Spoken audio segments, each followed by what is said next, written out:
Hello, Winward, and welcome to the Pencils Down podcast. In service of our mission to remediate our students' language-based learning disabilities, we take every instructional moment seriously, and we work to be intentional in everything that we do. This podcast is an opportunity for Jamie Williamson, our head of school, to have an informal series of unscripted conversations with different members of our community about who they are, what they care about, and what the Windward School means to them. And so, we're putting our pencils down, we're closing up our computers, and we're looking forward to sharing with you another conversation today. Welcome to Pencils Down. I am very excited here today to be here with our very own Dr. Daniele Kass, who runs our Westchester Lower School campus. You may notice that we're sitting in a different place post our pipe burst a few weeks ago. On Super Bowl Sunday, we have had like literally every place in the building occupied in some new and exciting way. Including my conference room, and sometimes my office is being shared by a bunch of other people. So we're at the middle school today, doing a little bit different location. We filmed here before, but it's just a little different for those of you who are watching on YouTube or on the video. But really excited to have the conversation today. So welcome to the podcast. Thank you. Thanks for having me. And I'm sure that this is going to be a well-listened episode. As we have done numerous times throughout the podcast, I really enjoy, and I hope this is not getting old by any stretch because it actually makes me really happy to do it this way, is to start from a point of gratitude, because I think for me a big part of this is telling the story of people who are in our community doing exceptional and wonderful work. And so I really like to kind of lead off. And one of the things, Danny, this is year 5 for you? Year 5. So time flies when you're sure does. navigating a pandemic, having fun, doing all kinds of crazy stuff. But just want to say how much I so appreciate how you show up. You are so incredibly student-centered, I think, at your core. You bring such a level of energy and such a level of fun. I love pulling up to the lower school, hearing a little T Swift over the speaker, and seeing you brings just such great energy. Like, you have a tremendous passion, I believe, for our mission, for our families, for our kids, for the teachers who serve here. And I know that passion comes from a real personal place for you as a parent of a child with a learning disability. And just want to say how much I just have valued you and what you've brought to Winward over the last 5 years. A couple years in the city, a couple years up here, but it seems like you're kind of getting really settled into the Westchester Lower School, and we really love having you there. So thank you. I love being there, and thank you for having me, be such an important part of the community. And I think that the work that we do, when I say important, it's because it really is about our kids, and it's really, if you come by the Westchester Lower School and you visit in my office, it's a place where kids can feel at home and feel that they're seen and they're part of that space. So that's really important to me. And a place where some of the adults can come by and get some sweet treats. Right? Always have to have the sweet treats. Yeah, I may have borrowed a Starburst or two over the last few years. So you could do your work in lots and lots of places. I believe your doctorate's in educational leadership, if I'm not mistaken. And so, I think you've been in school leadership for a while. You worked at the Winston School in Short Hills. You were a teacher. You've had a lot of different experiences, and so you could work a lot of different places. But I really love to get a sense of what brings you and draws you to this work here at Winward. So for me, as a parent of a child with a language-based learning disability, my oldest son is dyslexic, and watching the experience through his eyes as a parent, and I had been a special educator long before I had my oldest son, Jordan, seeing that experience and how critical and how impactful and important the work is for our kids, starting from our youngest learners. That's not only what brought me to Winward, but also what really has helped me settle in at the lower school. I think that our kids' experiences really help shape who they are as they grow and they become contributors to society. And for me, I was the daughter, Jamie, even before I had my oldest son, I was the daughter of a dyslexic father who didn't have those same opportunities and who didn't have, he wasn't diagnosed as dyslexic until much later in his adulthood. And so the work is so important. And I recognize from a personal space how much that really can change the trajectory of a kid's life. It really does. And I think we see it on the alumni side. We see it on our kids walking in here in months of being in our program, just like how much straighter they stand up, how they carry themselves, the confidence that they show up with, and how they view help in this space. I think you're right. I think there's a lot of adults, and I would say myself included here, who see what we do on a day-to-day basis and think to themselves, oh my God, I wish I would have had people in my educational life that cared about me like the way our Winward teachers care about kids, and show up in a way that actually is truly about helping children, not about sort of like ranking kids or, just like moving through the motions. But I think what we do here is just so incredibly important and special that I just, as an adult in the system here, it just really brings me a lot of joy to see all that work kind of come together. Yeah, so. and all of us in the system, right? There's so many different angles, that come together into this space that defines who our community is.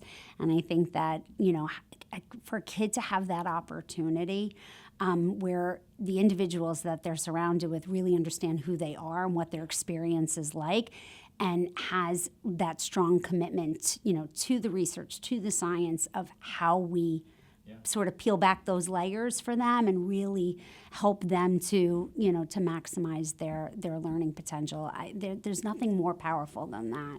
I would agree. So thank you so Yeah. much. When I arrived, we've talked about this a lot on this podcast, and I know you and I chatted briefly ahead of time about sort of the kind of the foundational kind of anchoring of our core values and how we think about that work. And for me, I remember having a principal when I was at Bridgetown Middle School, this guy named Dr. Tim Cebulski.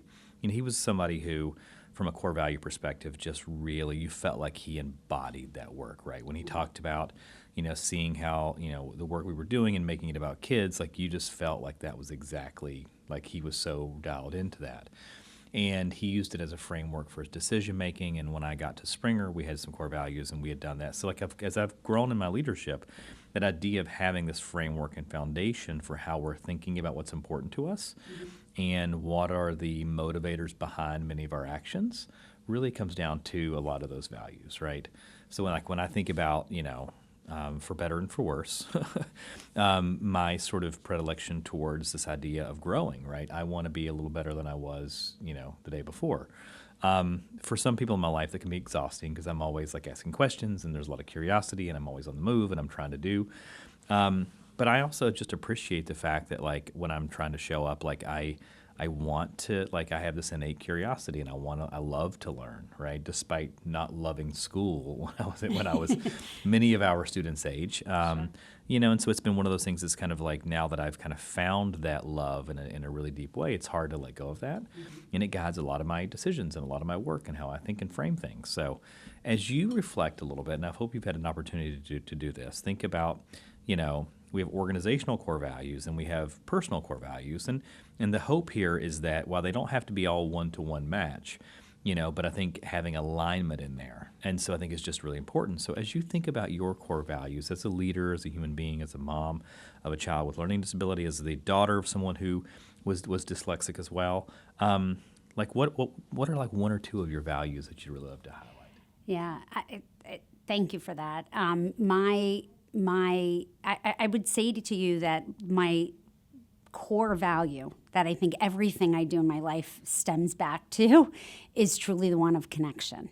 And when I talk about connection, I don't just mean, although this is very much a part of it, building relationships with people, really quality relationships with people, collaborative partnerships. But I also mean connecting with experiences. For you, and forgive me, I forget the individual that you shared that was this inspirational anchor for you. For me, it was Mrs. Sunny Klein. And that was quite literally her name. She was my first grade teacher, Sunny Klein. Great name for a first grade teacher. And I can't tell you like how much this, isn't that fantastic? Mrs. Klein was this exuberant personality, and she was so upbeat and like just the warmth that you felt from this human being deeply cared about her students, deeply cared about their place in the world and community. I mean, I remember as a young kid having, I was home with an illness and her literally reaching out to check in on me and how I was doing. And when I think about her and I talk about this idea of connection, as a person, I'm a very symbolic thinker. For me, I see the world very visually. I think it lends to, I identify myself as a creative person. And so when I think of symbolic representations, how amazing is it that her name was Sunny? Because I quite frankly, that's how I conceptualize things. So when we're talking about our kids and we're talking about with my own children, I'm constantly looking. My husband might tell you to our family's detriment, for those experiences that, not in a bad way, but it gets expensive, but trying to find different ways to connect my kids with the experiences around them, have them learn and see the world through a wider lens. And be able to take in what those experiences feel like, what they sound like, and visually look like. That's really important to me. Those connections are so critical. It certainly comes in the human form, but it also, for me, comes with experiences and being able to see the world. Yeah, so appreciate that. So much to see. Yeah. So this was your first grade teacher? This is my first grade teacher, Sunny Klein. Is she so? I want to challenge you just a little bit here. Is she still living? No. Okay. I was going to say, find her next of kin. Did you ever write her and let her know? I did, okay, actually. Good. I did. I think that's such an important thing to do. She was certainly someone I kept in touch with. I had quite a few, standout educators throughout my childhood that one not that long ago was actually someone that was an early high school mentor for me that my family was connected with, and we reached out. And it's just so powerful. It's so powerful for those connections and for them to hear where we are and to see where their life has also taken them, because, they're educators, but they're also, experiencing life through different lenses as well. So that's been pretty fantastic. Thank you so much for sharing that. I really, truly appreciate it. And I love hearing the stories of people who had, talk about like a really tender time in life, right? First, second grade, kindergarten, that's just, I think everybody deserves to have somebody like a Sunny Klein in their life at that point. So, and I'm so glad you did. So if you come into my office, the next time you visit the office, there is a photo of myself at the age I was in Sunny Klein's class. And it helps to keep me grounded. I would love to see that. Because I think that those, again, I'm a very visual thinker. And so in those moments, I put myself in that space with the kids and remember what it's like to be a kid at that age and how important it is. You have a lovely decorated office. It's very inviting, you. lots of great artwork, and one of your favorite characters from a movie, which is Anxiety. And so she sits right up on the shelf with strawberry shortcake. I love it. So thank you. Every year we have a lot of things happening at any given point, right? So, and when I say a lot, I mean that in multi-dimensional sort of ways, right? So we have, as an organization, our board, my work, I have some things that I'm trying to drive forward and move forward along the way. You as a campus leader have things that are within your building, both curricularly and sort of, culture that you're trying to kind of do. And we've really worked, I think, over the last several years to kind of get a really solid kind of framework of kind of working to make sure we're setting some goals every year and working to kind of grow a little bit. And I've been really pleased to see how that's kind of come to pass. But if you would, if you think about what in the Westchester Lower School right now, what are you and Lori working on over there in the building to help, sort of continue to grow? I think one of our primary focuses, we began this conversation in great length last year, and it's really transcended and taking off very nicely this year, in the spirit of community, is really helping to build character education experiences for our kids. Mm-hmm. And when we talk about that, we're talking about giving our kids opportunities to build some of those internal skills. What does it mean to demonstrate empathy? What is integrity?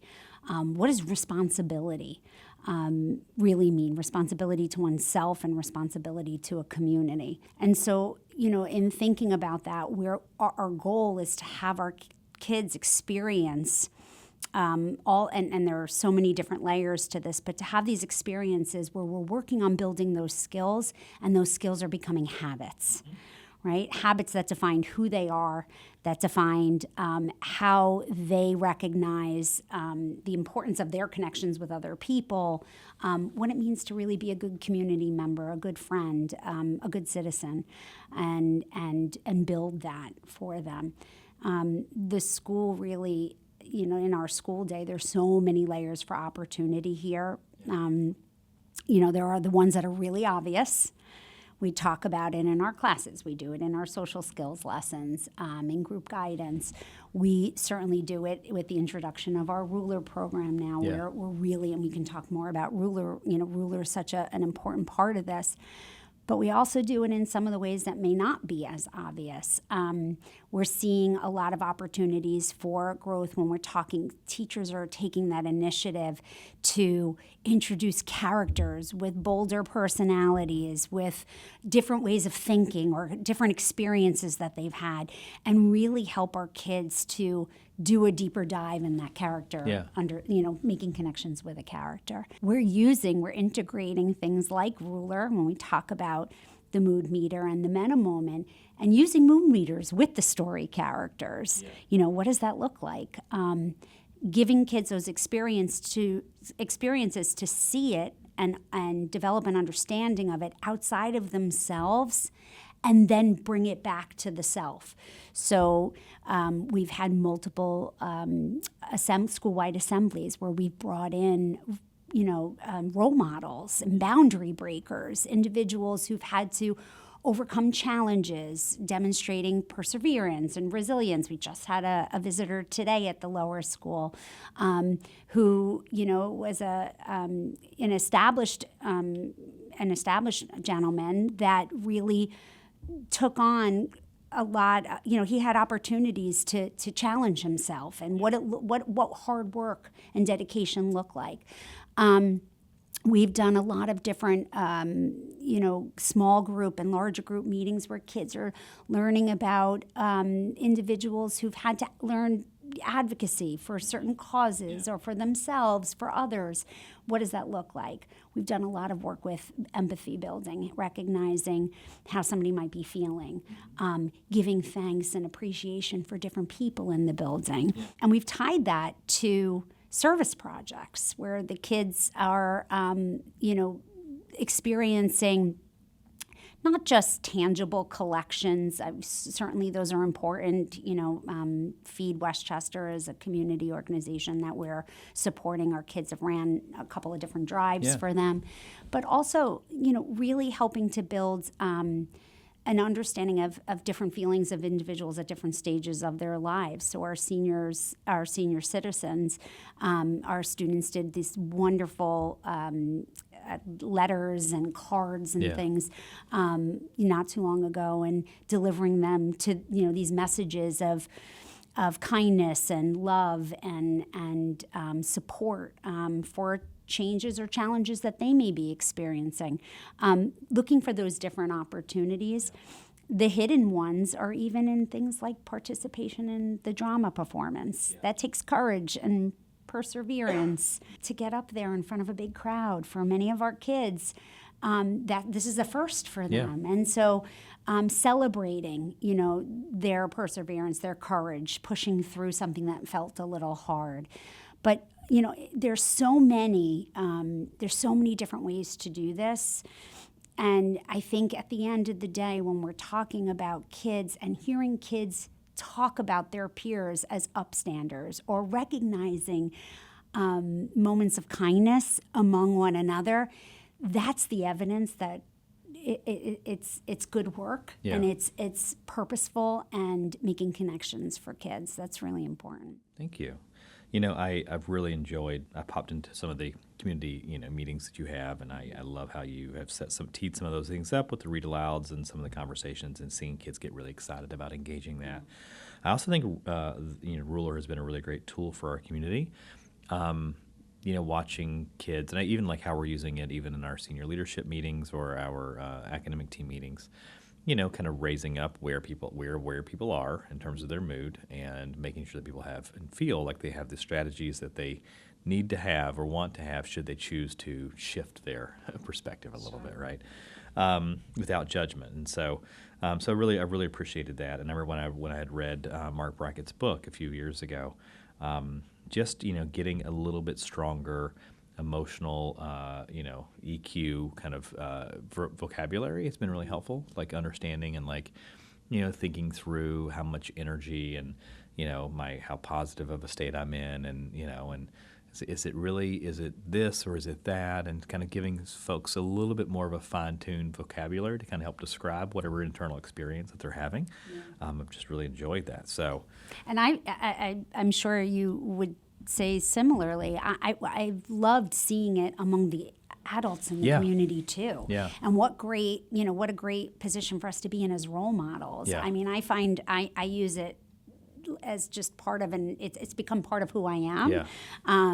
My kids have learned about Ruler and the program through, my adoption of it and my using it in my own home, and it's become a part of their language now as well, which is just so powerful for how that those connections and how that can be shared with others. Yeah, I love that. Yeah. I also I was thinking back to a staff meeting we had at the lower school.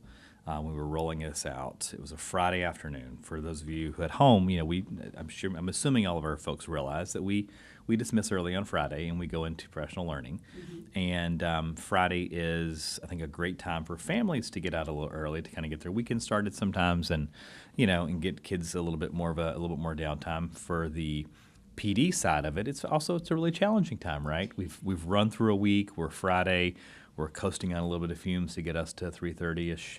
4 o'clock or later for those of us who spend a little more time on Friday.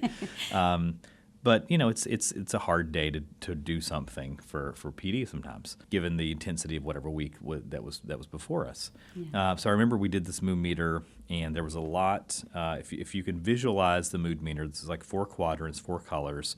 One axis is the amount of energy, and the other one's pleasantness.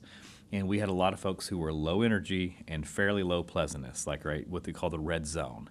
And so we, not a judgment, we just sort of took the pulse of the room, we went through our process, then we checked it again at the end. And what we saw was the activity that day, while people came in at a spot, they left in a very different place. And so we moved a lot of people up to a lot more sort of, higher level of energy, higher level of pleasantness, which I do think was, again, it's part of the process is acknowledging where you're at, engaging in a way that helps you think about the tools you might need to kind of shift your perspective. And again, I always say, should you want to, right? Because there's times when, we feel a certain way and we feel pretty empowered to stay in that space, right? I think that it's always good to evaluate, I don't like to dwell on the land of negative stuff too long. We all have those moments, we get there, we feel it, and it sort of rises up. But I really like to kind of think about how do I wipe that slate and move on, because it's just too much energy to carry that around for me. But I just really appreciated seeing how that, even with a large group of adults in a professional development session on a Friday afternoon, was real time. It's not always going to be perfect, and when it's not, we're going to accept it and we're going to move on. Which doesn't mean we canceled the whole day, right? Right. We didn't stop and say, oh, everybody's in the red right now, so we can't go on. It was, oh, we're in the red. We know this. We're going to persevere. It's going to happen. It's going to be great. And that sort of process, I think, helped lift everybody up along the way. Yeah, so. And I think I'm remembering that exact experience, and I think that it was so powerful. This was a little bit earlier on in our training, and people really had that opportunity to recognize and to identify what they were feeling in that moment. And it's so powerful when you have that opportunity to stop and name what you're feeling and think about it for a moment. But I also think that exercise and then our connectedness in that session really just moved people into such a different space than the one that they had entered. And the plan for that meeting was not to mood meter. Yeah. I think we thought about it in the moment, like how important it is for us to see where we are now versus where we started, the hour and a half prior. It was very much a game time decision. It was a game time decision. I think it was a great one. So, so speaking of kind of self-regulation, right? Because that's really about, I think one of the big things of Mood Meter is about sort of not only identifying but learning how to self-regulate, right? But so speaking of self-regulation, the job of leading a campus, one of my favorite jobs I ever had was leading, the Springer School Center, right? So it was a principal academic program similar to what you're doing today. I really enjoyed it. Like I liked being in lunch duty and the morning duty. There was days when, it was raining and you're like, this kind of stinks. But like, I just liked being out there with the kids. I enjoyed seeing them come in the morning and, checking in, how was weekend, what was happening on the travel basketball, baseball, hockey team, whatever it happened to be. And so, but I do know how hard it is to run a building, right? It's like you've got everything, a lot of feeling, and let's just be really kind of real for a minute. The campus, since it's been built, has, it's not been the easiest campus from a kind of facility standpoint, right? Mm-hmm. We had a flood. So we finished the building. We had a flood the next, fall coming into 2020 or 2021. We've had these random fire things like pop out and set the alarm off. We've got to replace a sensor here and there because of the dust during construction. We've had now some pipes burst recently that had created a whole thing.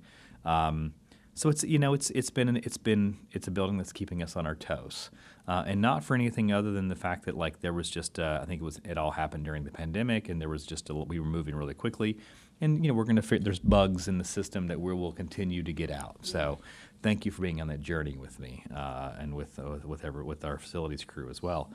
But so I know it's a hard job, and my hope is that you, when you leave here, right, you're able to kind of do a little self-care, take care of Dr. Kass in a way that allows her to show up in the most present, most engaging sort of way, as you always do. So what do you do to kind of take care of yourself? So I was just thinking about this morning coming into work. Actually, one of my very favorite things to do is I love doing Audible books, coming in and out of work. I think coming into work, it just grounds me and gets me, it starts my day off in this space where it's just me and the story. And then leaving, it gives me that opportunity to sort of reset before I transition to home life, right? Yeah. But right now, my focus has been on psychological thrillers, which is probably not what you expected me to say. Yeah, but what I'm loving is I love like the twists and the turns. And the more unexpected, the better. I'm actually loving that. I think it's actually helping me because I'm learning to roll through all of the unexpected things that come your way, and it's reality, right? But right now, I'm really teed up on Frida McFadden.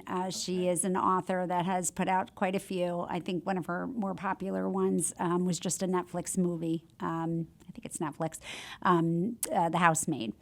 Okay. But I've read a bunch of hers, and I'm loving that. So those psychological thrillers, the things that I am not, when you don't know what to expect, and the end is nothing like what you thought when you started. That's been really fun for me. I do love. I am taking up pickleball. Which is a change for me from tennis.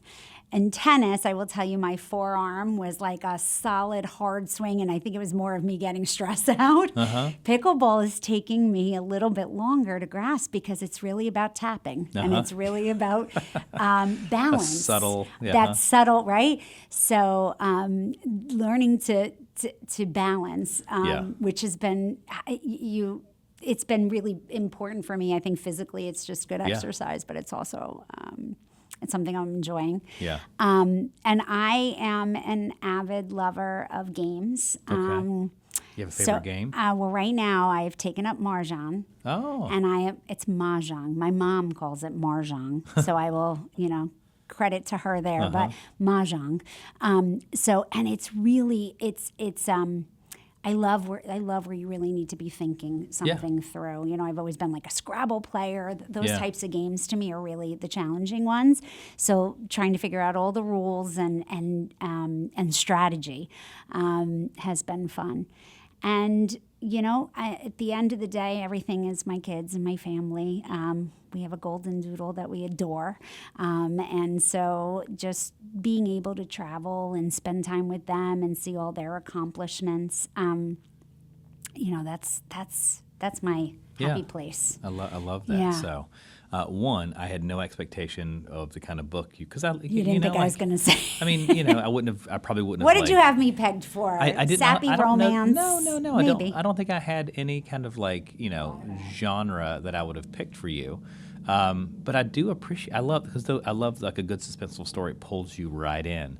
When I was in graduate school, I had like an hour 15 commute, I think, roughly, depending on the day and the traffic, from home to my internship site, and I remember I was working on my internship, and then I was also working on my research, and so I would go straight back to Miami University, and then I'd be there until like this. So I was just always exhausted, right? It was a lot. And I remember I read or listened to, and I still say read when we're talking about audiobooks. I'm with and you. I want to go down swinging on this one, is that you read the book. Just read it with my ears, not my eyes. Because I think reading is about comprehension, right? And if I understand the story, then I have consumed that story, and I believe I've read that story. But anyway, I listened to like every one of these Patricia Cornwell novels, she's like a medical examiner, like trying to solve some murder. Yes, yeah, I'm familiar with her. Yeah, it was great. It was so different than my day-to-day life. Exactly. And it was like you get a little window. It was a lot of like tension, and the story would build. There was always some interesting twists that you didn't quite see coming. So no, I completely and utterly appreciate that. I enjoy it. And when you get used to an author, like you get used to their voice and how they show up, and I really like to. Yeah, to I dig will in on exhaust her her library, and then I move on. To the next one. Yeah. Yeah, I'm also a deep lover of documentaries. Like I do, that's more of my go-to for like movies and screen time. I love a good documentary too. So that's my other passion, but. That's great. I so appreciate that. Sure. Well, I just want to say thank you so much. I just value what you bring to this organization. It's been really great to sit down and talk to you today.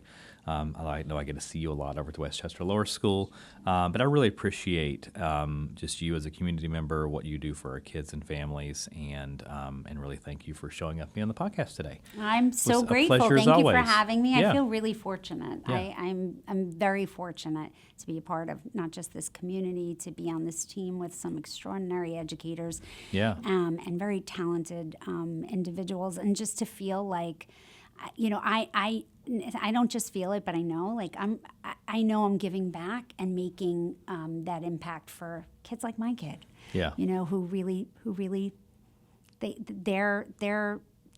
they get so much from us, and they from deserve what they deserve every bit of this. So I feel really fortunate. So thank you. Absolutely, it's a pleasure. Well, I hope you enjoy the rest of the week, and thanks for sitting down on a Monday. Thank you. Thanks for having me.